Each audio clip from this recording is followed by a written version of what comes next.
नमस्कार, स्वागत है आपका। आप देख रहे हैं हमारी खास पेशकश लीगल हेल्पलाइन और मैं हूं आपके साथ अनंत। इस देश का लोकतंत्र इस देश की खूबसूरती का एक अभिन्न अंग है, जहां जनता के लिए जनता द्वारा शासन के एक सूत्र पर चलते हुए हर एक नागरिक को समानता के साथ स्वेच्छा से जीने का अधिकार दिया जाता है।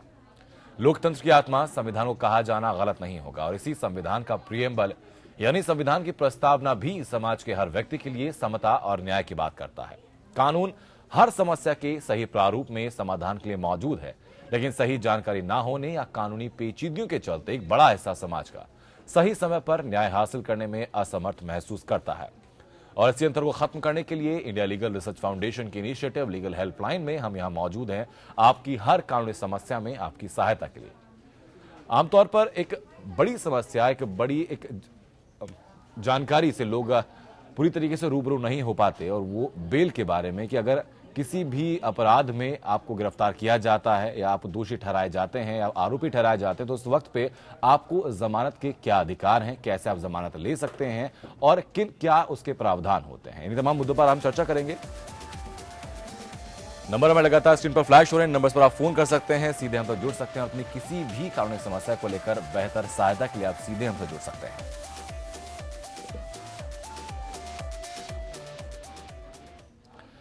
सुप्रीम कोर्ट अधिवक्ता ऐश्वर्या भाटी हमारे साथ हैं। बहुत बहुत स्वागत है ऐश्वर्या जी आपका शो में आने के लिए। जब हम बेल की बात करते हैं तो मैं उससे पहले मैं चाहूंगा कि जो ऑफेंसेस होते हैं पहले आप उनको डिस्क्राइब करें कि किस किस तरीके के ऑफेंसेस होते हैं, बेलेबल ऑफेंसेस क्या होते हैं, या फिर ऐसे ऑफेंसेस कौन से होते हैं जिनमें बेल नहीं मिलती है, नॉन बेलेबल ऑफेंसेस। देखिए अनंत जी, हमारी जो इंडियन पीनल कोड है उसमें पूरी तरह offences, all the offences that are there, वो सारे डिफाइंड हैं। उसमें कुछ बेलेबल ऑफेंसेस हैं और कुछ नॉन बेलेबल ऑफेंसेस हैं। इनफैक्ट 3 कैटेगरीज हैं, cognizable, non cognizable, bailable, non bailable, और तीसरा होता है कि ट्रायल बाय होम।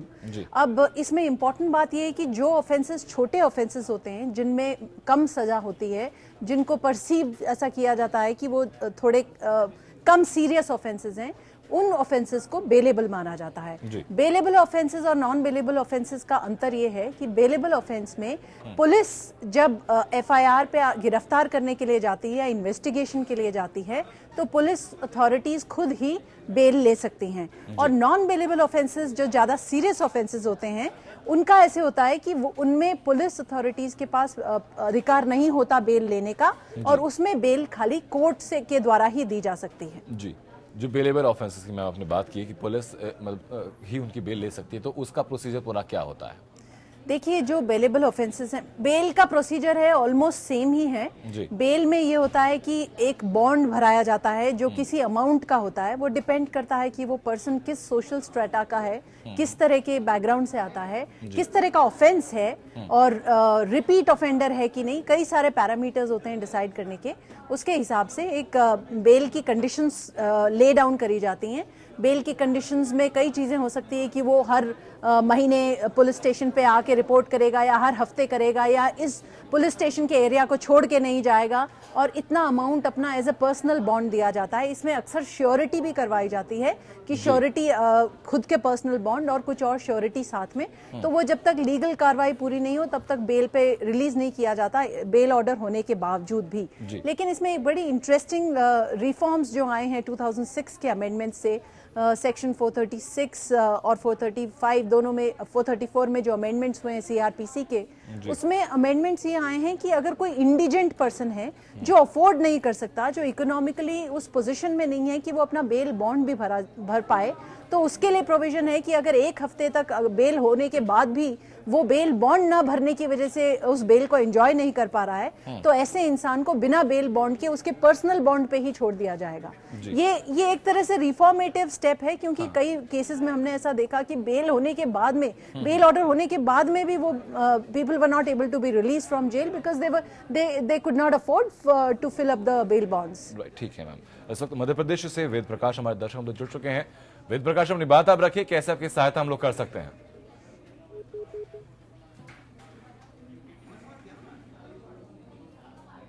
चलिए, आपकी आवाज हम तक नहीं पहुंच पा रही है, आपका नंबर हम तक जरूर पहुंच गया है।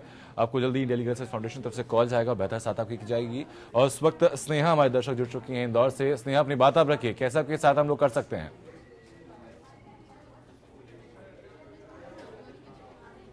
स्नेहा, आप तक आवाज पहुंच रही है हमारी? हाँ सर, हेलो जी स्नेहा, अपनी बात आप रखिए। सर। मुझे है ना ये अपने हस्बैंड के लिए कानूनी सलाह लेनी थी, वो मुझे टॉर्चर कर रहे हैं उसके लिए। जी बताइए। सर मेरी शादी 1.5 साल पहले हुई थी और अब जो है वो, पहले तो मैं रह रही थी जब वो मुझे टॉर्चर कर रहे थे मेंटली और मुझे मेरे मम्मी पापा से मिलने नहीं दे रहे थे। जी। फिर मैं प्रेग्नेंट थी, उसके बाद वो मुझे, अब यहाँ पर मैं अपने घर पे आ गई ना, उसके बाद मुझे बेटी हो गई ना, तो इसलिए वो लोग मुझे अब एक्सेप्ट नहीं कर रहे हैं। वो अब कह रहे हैं कि मैं नहीं जानता कि इसका बाप कौन है, इसलिए मैं तेरे को नहीं रखूंगा। ठीक है, तो आप क्या चाहती हैं इसमें अब आगे? तो सर वो ऐसा कर रहे हैं तो उसके लिए अपन लीगली क्या प्रोसीजर अप्लाई कर सकते हैं? ऐश्वर्या जी, आपके पास। स्नेहा, आप डोमेस्टिक वायलेंस एक्ट में केस कर सकती हैं उनके ऊपर। आईपीसी के भी कुछ सेक्शंस में आप केस कर सकती हैं, पर पहले आप ये कोशिश कीजिए कि आप उनसे बात करिए। आप और आपके परिवार वाले उनके परिवार वालों से बात कीजिए, समझिए कि क्या इशू है। छोटी छोटे इश्यूज को लेके मैट्रिमोनी में बहुत जल्दी कोर्ट कचहरी के मामलों में और लीगल रिकॉर्ड्स में नहीं जाना चाहिए। पहले कोशिश कीजिए कि आप इसको निपटा सकें। अगर नहीं होता है तो आपके पास डोमेस्टिक वायलेंस एक्ट में और आईपीसी की सेक्शन 498A और 406 क्रिमिनल ब्रीच ऑफ ट्रस्ट में और डोमेस्टिक वायलेंस में आपके ऊपर वायलेंस एक्ट में पूरा अधिकार है कि आप कंप्लेन कीजिए। आपको मेंटेनेंस, आपको रहने की जगह, आपको मैट्रिमोनियल होम में सब रहने का वो उनके ऊपर एक तरह से ड्यूटी है कानून की कि उनको आपको रखना पड़ेगा अच्छे से। जी ठीक है। इस वक्त सूरत से लक्ष्मण हमारे दर्शक हमसे जुड़ चुके हैं। लक्ष्मण, अपनी बात आप रखिए, कैसे आपकी सहायता हम लोग कर सकते हैं? अब तक आवाज पहुंचे लक्ष्मण हमारी? चलिए, आपका नंबर तो पहुंच चुका Lakshman. India legal research foundation की तरफ से आपको कॉल जाएगा और बेहतर सहायता आपकी समस्या सुनने के बाद आपकी की जाएगी। और इस वक्त हरियाणा से धर्मपाल हमारे दर्शक हम तक जुड़ चुके हैं। धर्मपाल जी, अपनी बात आप रखिए, कैसे आपकी सहायता हम लोग कर सकते हैं? सर मेरा जमीन का मामला है। जी, जमीन का।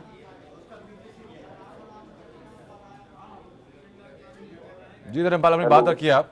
जी हेलो सर, आपकी आवाज हम तक पहुंच रही है, हम आपको सुन पा रहे हैं, अपनी बात आप रखिए। मेरी बात यह है जी, मेरा जमीन का मामला है। किल्लाबंदी हुई थी गांव में चकबंदी के दौरान।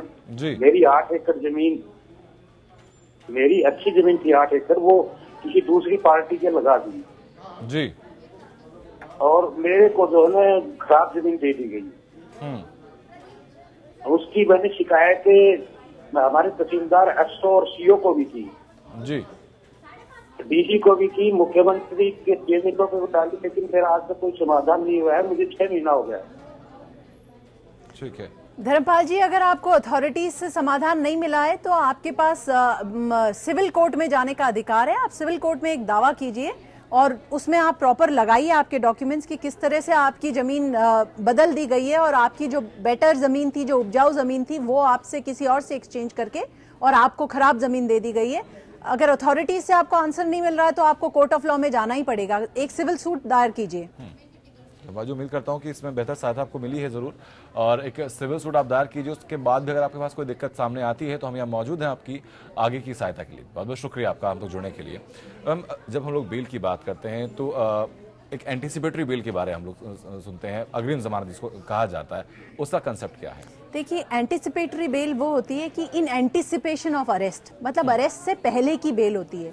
जो normal bail, otherwise regular bail होती है, वो तब होती है जब अरेस्ट हो चुका होता है एक्यूज्ड और उसके बाद में, अरेस्ट के बाद में बेल लेनी होती है। Anticipatory bail is always in anticipation of arrest, कि अगर आपके अगेंस्ट में कोई एफआईआर हुई है या कोई एलिगेशंस लगे हैं या कोई क्रिमिनल प्रोसीडिंग्स में आपका किसी भी स्टेज पे अगर नाम आया है तो आप एंटीसिपेटरी बेल फाइल कर सकते हैं। क्योंकि देखिए, पर्सनल लिबर्टी को हमारे कानून में, हमारे संविधान में बहुत ही एक ऊपर का पेडेस्टल दिया है और एक बहुत इंपॉर्टेंट राइट की तरह पर्सनल लिबर्टी प्रोटेक्ट की जाती है। इनफैक्ट जो सारा बेल का कानून है वो यही कहता है कि jail is an exception and bail is the norm. So bail खाली एक्सेप्शनल क्राइम्स में, जहाँ पे ऑफेंसेस बहुत हीनियस होते हैं, जहाँ पनिशेबल बाय डेथ होते हैं या लाइफ इम्प्रिजनमेंट होते हैं, या फिर एनडीपीएस जैसे नार्कोटिक्स वगैरह साइकोट्रोपिक सब्सटेंसेस के ऑफेंसेस होते हैं, या फिर जहाँ पे रिपीट ऑफेंसेस होते हैं, जहाँ पे क्रिमिनल एंटीसीडेंट्स होते हैं एक्यूज्ड के, और उसका ऐसा क्रिमिनल बैकग्राउंड होता है कि उसने बेल पहले जंप करी हो या पेरोल जंप करी हो, ऐसे केसेस में bail is not the norm. पर ये जो सारी हम बात कर रहे हैं, फिर भी आनंद जी, ये सारी प्री ट्रायल केसेस की बात कर रहे हैं। एक और स्टेज ये होती है कि जब कन्विक्शन हो चुका है, ट्रायल खत्म होने के बाद में कन्विक्शन हो गई और अपील पेंडिंग है, उस स्टेज पे भी बेल की जरूरत होती है। और उस स्टेज पे जो बेल है वो as a matter of right नहीं होती, क्योंकि वो कन्विक्शन होने के बाद होती है। कोर्ट आपको एक कन्विक्ट कर चुका होता है, और साथ ही साथ अब एक ये जो नया पूरा कंसेप्ट डेवलप हो रहा है, वो विक्टिमोलॉजी का जो कंसेप्ट है। अभी तक क्या होता था कि क्रिमिनल केसेस में क्योंकि सारे criminal cases accused versus state होते हैं या स्टेट वर्सेस एक्यूज्ड, विक्टिम के नाम पे कोई क्रिमिनल केसेस नहीं होते हैं, तो कहीं उसका फेस नहीं होता।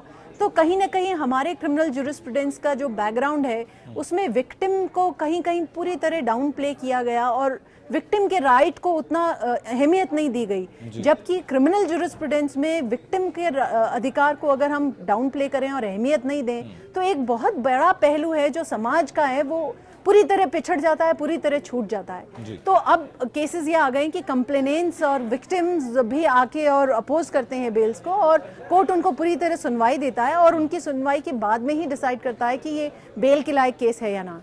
ठीक है मैम, उसमें इस पूरी चीज़ों के दौरान अगर ट्रायल की बात हम बात करते हैं, तो इसमें एफआईआर का रोल कितना इंपॉर्टेंट होता है मैम? क्या उसी के ऊपर सारी चीज़ें आधारित रहती हैं? देखिए, एफआईआर किसी भी क्रिमिनल केस में, क्रिमिनल ट्रायल में, क्रिमिनल ज्यूरिस्प्रूडेंस की किसी भी केस में FIR is a most important document, क्योंकि वो एक फर्स्ट रिपोर्टिंग होती है क्राइम की, और उसी टाइम होती है, वो उस टाइम बहुत जल्दी हो जाती है। उसके आगे भी हमारे कानून ऐसे हैं कि एफआईआर लॉन्च होने के लिमिटेड टाइम के अंदर वो मजिस्ट्रेट के पास रिपोर्ट होके भी चली जानी चाहिए, तो मैनिपुलेशन का चांस बहुत कम होता है। It is the first account of the crime that has happened. तो अनलेस की इन्वेस्टिगेशन में कोई बहुत बड़ी और बहुत डिफरेंट चीज सामने आई है, एफआईआर की सैंक्टिटी क्रिमिनल ट्रायल में बहुत ज्यादा है।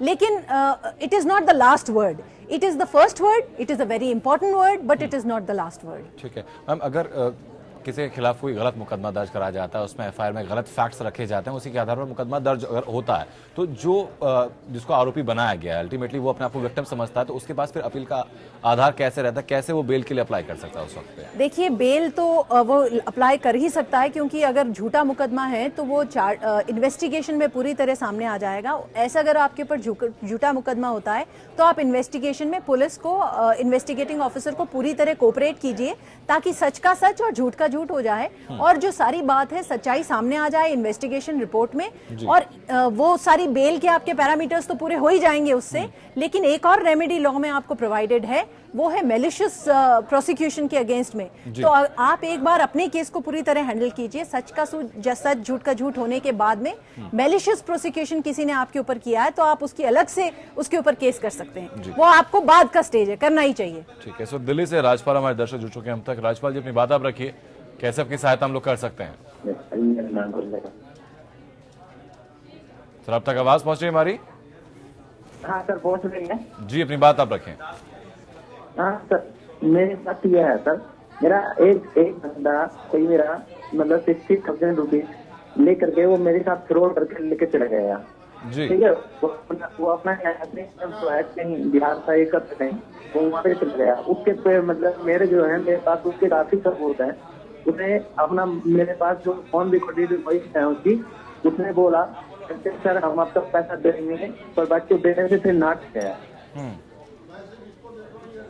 ठीक है, आपकी हालांकि आवाज बहुत डिस्टर्ब थी, आपकी पूरी बात हम लोग समझ नहीं पाए, लेकिन ऐसा जो उनकी बात में समझ पाए, उनके साथ 60,000 रुपए का फ्रॉड इनके साथ हुआ है, और जिसने किया है उसकी कॉल रिकॉर्डिंग इनके पास है, जिसने वापस देने का वादा भी इनको किया, लेकिन वापस वो पैसे कर नहीं रहा है। राजपाल जी, इमीडिएटली कॉल रिकॉर्डिंग लीजिए और एक एफआईआर दर्ज कीजिए कि आपके साथ फ्रॉड हुआ है, और उस कॉल रिकॉर्डिंग के साथ में एफआईआर दर्ज कीजिए। पुलिस अपने आप एक्शन लेगी, उनको पूरा कोऑपरेट कीजिए। ठीक है राजपाल जी। और इस वक्त मेरठ से सुनील हमारे दर्शक जुड़ चुके हैं। सुनील, अपनी बात आप रखें, कैसे आपकी सहायता हम लोग कर सकते हैं? सुनील, आपका नंबर हम तक जरूर पहुंच गया है। इंडिया लीगल सर्विस फाउंडेशन की तरफ से वो कॉल किया जाएगा और बेहतर सहायता आपकी की जाएगी।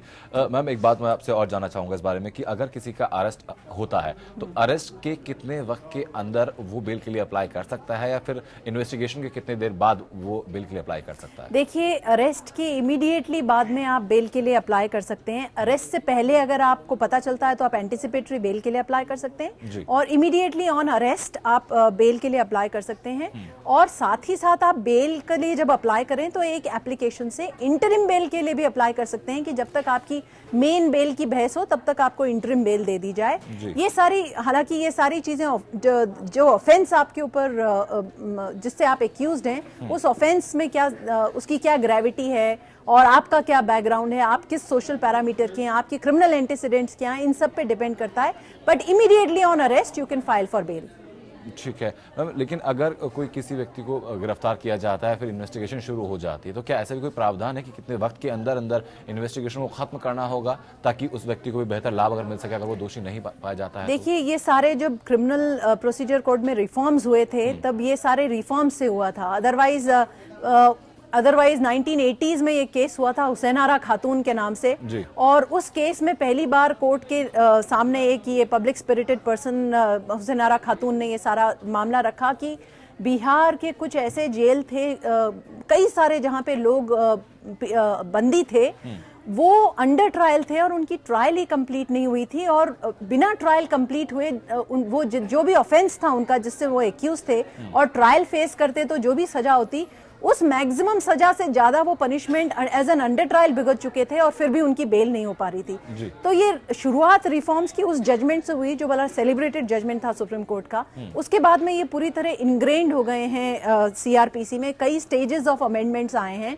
उसके हिसाब से ये है कि अरेस्ट करने के 90 दिन के अंदर अंदर अगर चार्जशीट पेश नहीं होती है, चार्जशीट इन्वेस्टिगेशन के बाद में होती है, तो इन्वेस्टिगेशन कंप्लीट करके अगर चार्जशीट पेश नहीं हुई है तो एक टेक्निकल बेल होती है जिसके लिए एक्यूज्ड एंटाइटल्ड होता है कि अगर इन्वेस्टिगेशन 90 दिन में भी आईओ नहीं कर पाया है तो that will be N automatic bell that will be granted just on asking of the accused. ठीक है, लेकिन उसमें क्या कैसा क्राइम है, उसका प्रवृत्ति क्या है, वो डिपेंड चीज नहीं करती उसमें, वो कोई भी डिपेंड नहीं करेगा, क्योंकि अगर 90 दिन में आईओ अगर अपना इन्वेस्टिगेशन पूरा नहीं कर पाया, अनलेस, इसमें एक एक्सेप्शन ये है कि अनलेस की आईओ एक एप्लीकेशन फाइल करे और उसमें कारण दे कि इन कारणों से इन्वेस्टिगेशन नहीं हो पाया है कंप्लीट, यहाँ तक इन्वेस्टिगेशन मेरा पहुंचा है और ये इसके कारण है, तो एक डिटेल्ड रीजन ऑर्डर के बाद में ही इसका कोई एक्सेप्शन बन सकता है। अदरवाइज ये स्टैट्यूटरीली प्रोवाइडेड राइट है। साथ ही साथ एक बात और बताना चाहूंगी, ये जो नए रिफॉर्म्स आए 2006 के, इसमें भी ये आया है कि अगर आधी से ज्यादा सजा भुगत ली है जिस भी क्राइम के लिए एक्यूज्ड है जो पर्सन, उसकी अगर जैसे मान लीजिए थेफ्ट है और कोई भी ऑफेंस है, अगर मान लीजिए 3 साल की सजा है थेफ्ट में और 1.5 साल की सजा भुगत ली एज एन अंडर ट्रायल, तो उसका बेल ऑटोमेटिकली हो जाएगा। उसमें भी हालांकि कुछ एक्सेप्शंस है कि कुछ क्रिमिनल एंटीसीडेंट्स नहीं हो, पहले से बेल को जंप नहीं किया हो और इस तरह के कुछ कारण है, और उसकी डिले एक्यूज्ड की डिले नहीं कॉज करी हुई हो ट्रायल में।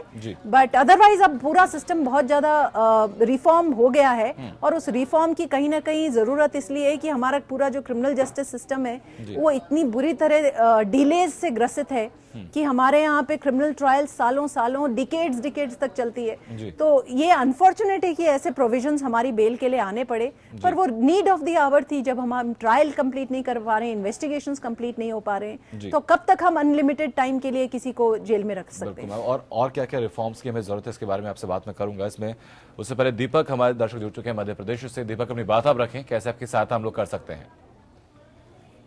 हेलो जी दीपक। जी सर, मेरा नाम दीपक है, मैं मध्य प्रदेश से बोल रहा हूँ। जी सर, मैं एक लड़की से प्यार करता था जी। हाँ, तो सर मेरा मतलब चल रहा था, मैंने शादी करी थी उससे, मेरे पास कोर्ट रजिस्टर्ड शादी है, तो उसके पापा पुलिस कर्मचारी है, तो उन्होंने मेरे ऊपर 376 लगा रखी। तो सर इसमें क्या है क्या नहीं है, मैं जमानत पे छिटा हूँ। दीपक जी, वो बच्ची वो आपकी जो पत्नी है वो बालिग है या नाबालिग है? जी मैम, बालिग है वो।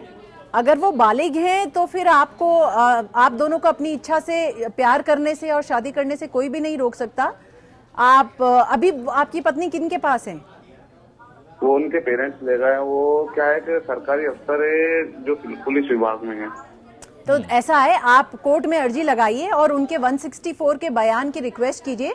164 के उनके बयान मजिस्ट्रेट के सामने हो जाएंगे आपकी पत्नी के। अगर वो कोर्ट में आके ये कहती हैं कि वो अपनी मर्जी से आपके साथ गई हैं, आपसे प्यार करती हैं और आप ही से शादी करके आपके साथ रहना चाहती हैं, तो कोई भी आपको रोक नहीं पाएगा। कानून में प्यार के ऊपर कोई भी तरह का बंदिश और अंकुश नहीं है, बल्कि अगर आपकी पत्नी आपका सपोर्ट करती हैं पूरी तरह, और वो अगर उन्होंने अपना स्टेटमेंट बदल दिया, उन्होंने कहा कि आप जबरदस्ती लेके गए हो, तब तो ये 376 माना जाएगा। लेकिन अगर वो आपके सपोर्ट में है और मेजर हैं, तो हिंदुस्तान की सारी अदालतें आपको सपोर्ट करेंगी और आपको प्रोटेक्शन भी देंगी।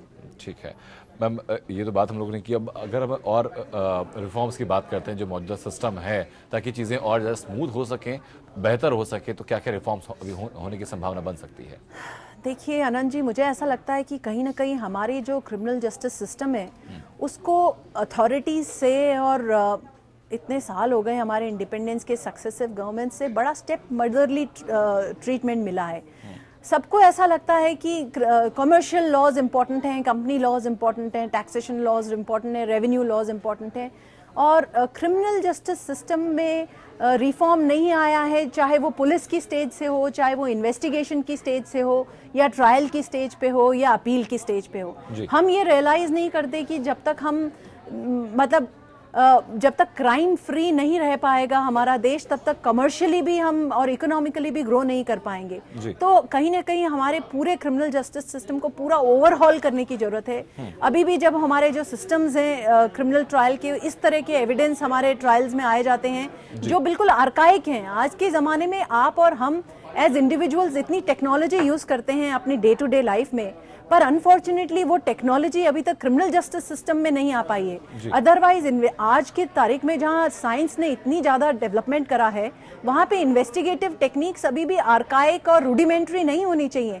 साइंटिफिक एविडेंस यूज़ किया जाना चाहिए, ताकि हम ट्रायल्स में हमें इंतज़ार नहीं करना पड़े कि ये विटनेस उसके लिए, ये विटनेस उसके लिए, हर चीज़ के लिए। और विटनेसेस होते हैं तो होस्टाइल हो जाते हैं, तरह तरह के प्रेशर्स होते हैं, लेकिन साइंटिफिक एविडेंस जो होता है कभी भी होस्टाइल नहीं हो सकता। वो तो एक बार हो गया तो it is there, it is available for you, it never spoils also. तो क्रिमिनल पूरा ज्यूरिस्प्रूडेंस है, क्रिमिनल जस्टिस सिस्टम है, उसको कहीं ना कहीं छोटा करना पड़ेगा, क्योंकि ये दोनों ही तरह के लिए, ये मतलब आज के तारीख में तो ऐसा कहा जाता है कि अगर आपके क्रिमिनल ट्रायल आपको फेस करने के लिए छोड़ दिया जाए और उस ट्रायल के अंत में अगर आप बरी भी हो जाएं, बाइज्जत बरी, मतलब